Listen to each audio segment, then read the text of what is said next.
Reka twongere tugusuhuze udukurikiye kuri channel yacu Ingando Online. Twizere ko umeze neza uri kudukurikira uherereye hose, kandi twizeye yuko wamaze kora subscribe. Ariko nawe udukurikiye utarakora subscribe ukaba ukunda ibiganiro tukugezaho, nawe turagusuhuje.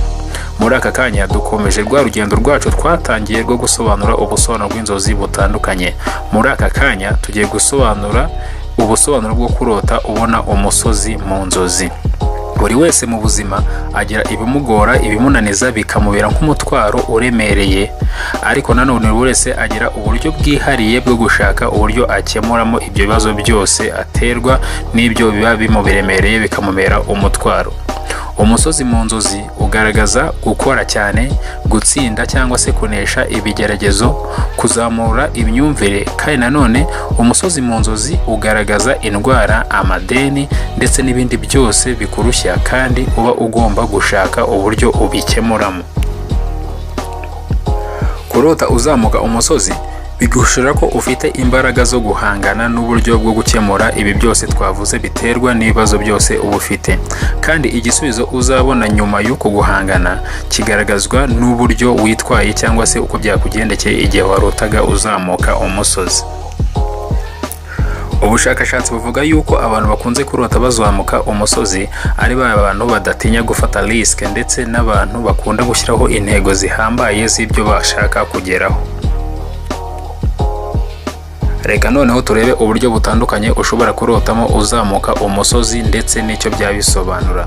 Tukwibutsa yuko niba nawe ushaka kuzajya ubona ibiganiro byacu ko tubishyize ako kanya, nta kindi usabwa uretse gufungura channel yacu ya YouTube ariyo yitwa Ingando Online, hanyuma ugakora subscribe, wanarangiza ugakirika kuri ako kamenyetso kameze nk'inzogera. Aho ngaho nawe uraba ugiye mu bare abantu benshi babona ibiganiro byacu ko tubishyizeho ako kanya.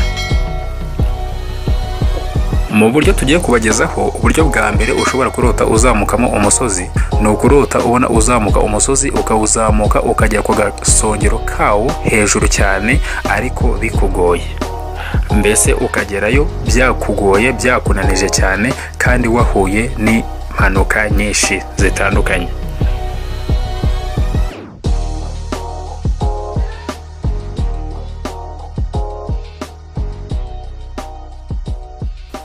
Niba igihe warotaga uzamuka umusozi wahanukaga ukongera ukazamuka, ukagwa, ukongera ugahaguruka ukagenda, menya yuko niba hari intego wihaye cyangwa se impinduka runaka ushaka gukora mu buzima bwawe uzazigeraho. Ariko niba igihe warotaga uzamuka umusozi ukagwa ntubashe kubyuka cyangwa se ugahanuka, ntiwongere guhaguruka kugira ngo ugende, menya yuko niba hari ibyo ushaka kugeraho uzabigeraho bikugoye cyane. Mu buryo turimo turabagezaho ushobora kurotamo umusozi, uburyo bwa kabiri ni ukurota ubona uri ku gasongero ku musozi, mbese uri hejuru ku mpera z'umusozi.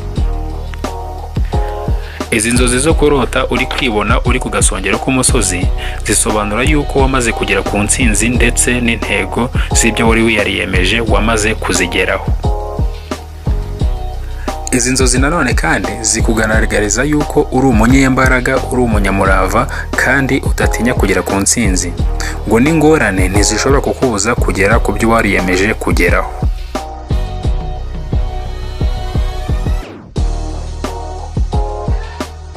Uburyo bwa gatatu ni ukurota umanuka umusozi.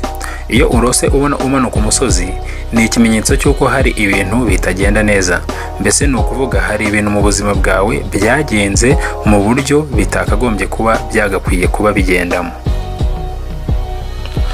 Uburyo bwa kane ushobora kurota ubonamo umusozi ni ukurota ubona uzamuka umusozi ariko bitakuruhije na gato, mbese ukarota ubona uzamuka umusozi utarushye na gato, ahubwo ukabona ni nko gutambika umurambi. Izi ni inzozi ziguhishurira yuko imbere yawe ngo haba hari ibintu byiza, kandi nawe uba urimo uragira uruhare mu kubitegura neza, ngo ku buryo ibyo uba uzageraho byose nta na kimwe kizaba cyarakuruhije ku buryo budasanzwe. Uburyo bwa gatanu ushobora kurota ubonamo umusozi ni ukurota ubona hari undi muntu uri kuzamuka umusozi atari wowe, kandi nanone ukabona ari kure yawe. Izi nzozi zo zifite ubusobanuro butandukanye na hafi ya bwose twamaze kuvuga haraguru, kuko kurota ubona hari undi muntu uzamuka umusozi utari wowe kandi ukabona ari kure yawe, ni ikimenyetso kikwereka yuko ahazaza hawe, mbese imbere yawe hazaza, yuko ibintu uzanyuramo bitazaba ari byiza na gato, mbese uzanyura mu bintu bikugoye bitakoroheye, ku buryo buri kimwe cyose uzageraho uzabona wakigezeho cyakuruhije kandi cyabanje kukugora bimwe bikomeye cyane. Mu buryo bwa gatandatu tugiye kubagezaho bwo kurota umusozi, ni ukurota ubona umusozi uri kwakaho umuriro. Iyo ugize bene ubu bwoko bw'inzozi bwo kurota ubona umusozi uri kwakaho umuriro, mbese uri kugurumana, ni ikimenyetso kikwereka yuko haba hari inshuti yawe ya hafi kandi y'ingirakamaro cyane waba ugiye kubura bitewe n'impamvu zikomeye kandi zitandukanye. Ahangaha twavugamo nk'urupfu. Uburyo bwa karindwi ni ukurota uhungira ku buvumo ariko buri ku musozi. Kurota ubona mu nzozi uhungira mu buvumo ariko buri ku musozi ni ikimenyetso kikweretse yuko ubayeho mu buzima bw'umudendezo, mbese nta kiguhangayikishije, kuko ibibazo byawe byose uba warabashije kubona aho ubyihisha. Ahangaha ngo izi nzozi zisobanura yuko nta bintu biba biguhangayikishije uba ufite. Uburyo bwa munani ushobora kurotamo umusozi ni ukurota ubona usohoka mu buvumo buri ku musozi. Ahangaha wibuka yuko hejuru kuri karindwi tumaze kuvuga kubona uri guhungira ku buvumo ariko buri ku musozi.